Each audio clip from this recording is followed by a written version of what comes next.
The British Rail DP2. A lot of you saw this coming. I've already covered the other two prototypes from that particular British Rail request, the Lion and the Falcon, so I might as well talk about the third member of the group. Let's start with the name. English Electric built the DP2, and as much as I love English Electric, they really were one of the better diesel manufacturers at the time, turning out mostly excellent locomotives. They completely dropped the ball here. We had Lion, we had Falcon, and then you come along with DP2? Development prototype number 2? That's the best you could do? No fox, no shark, no badger, just DP2. Honestly, it's boring. Anyway, she was designed as a mainline diesel-electric locomotive and built in 1962 by English Electric at the Vulcan Foundry. Now, some sources erroneously call her the prototype Deltic, and I hate that name. Do not use it because it's simply wrong. That title belongs to the actual Deltic prototype. Yes, DP2 resembles a Class 55 Deltic, but she is absolutely not one, nor is she their forerunner. What actually happened was that the Deltics were already in production at Vulcan Foundry when DP2 came along. To save money, English Electric just built this new prototype on the same production line, even using the same body shell. That's why, to the untrained eye, she looks like a Deltic. But the details give her away. Large bodyside radiator vents at one end, and only a single roof fan instead of the Deltic's 4 symmetrically placed ones. Those external differences reflect the fact that internally she was completely unlike the Deltics. She didn't even use the same prime mover. The Deltics were famous for their opposed piston engine arranged in a triangular formation, the actual Deltic engine, and they used 2 of them. DP2 used just one.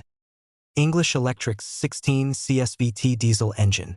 She rode on a Coco wheel arrangement, produced 2,700 horsepower, had a top speed of 90 miles per hour, and could deliver 50,000 pounds of tractive effort. Honestly, a very decent showing for a prototype. And here's the key. She is technically the prototype for the later Class 50s. A huge amount of knowledge gained from testing her went straight into the 50s, even though the 50s don't look anything like her because, again, she wore a Deltic body shell. She began test service on May 2, 1962, and British Rail, as with the Lion and the Falcon, found her to be a fairly decent locomotive. Her first major overhaul came in 1965, and she was later fitted with electronic control systems that significantly boosted her performance.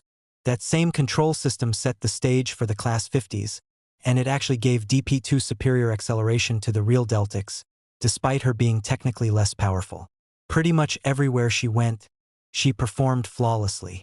There was a minor derailment in 1966, but nothing major.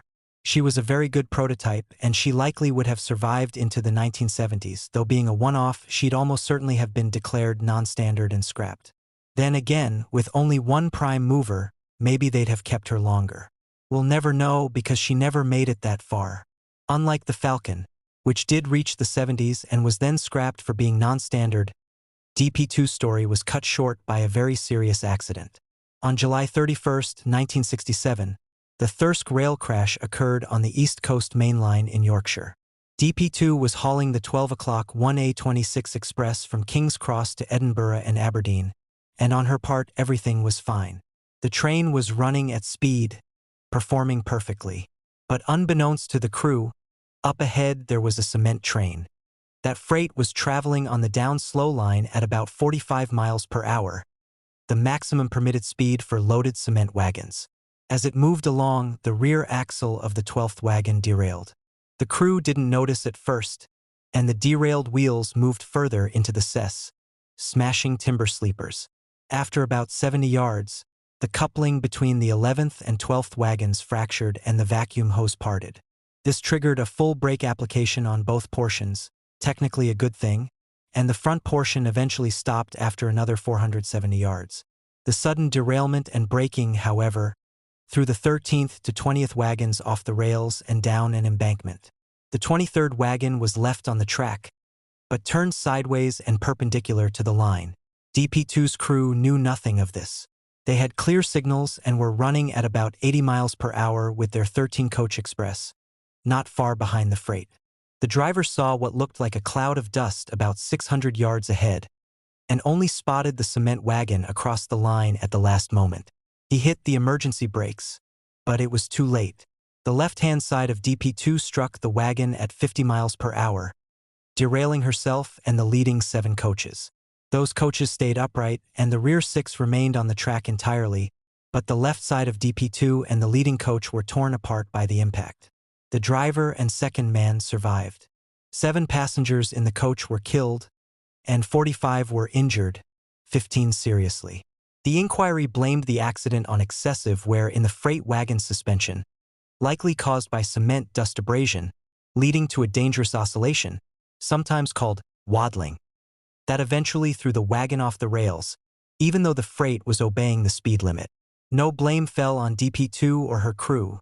They had done nothing wrong, but the crash sealed her fate. She was declared damaged beyond repair, officially withdrawn in September 1967, and sent back to Vulcan Foundry, her birthplace, to be dismantled in 1968. Yet in a way she lived on, not just in the Class 50s that owed so much to her, but quite literally. Some of her reusable components found their way into members of that class.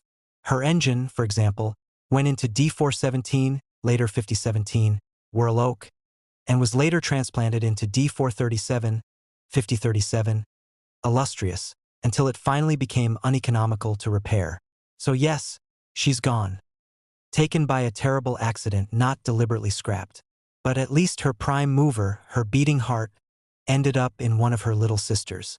And that's kind of sweet in a way. Till next time, this is Darkness, an individual of farewell.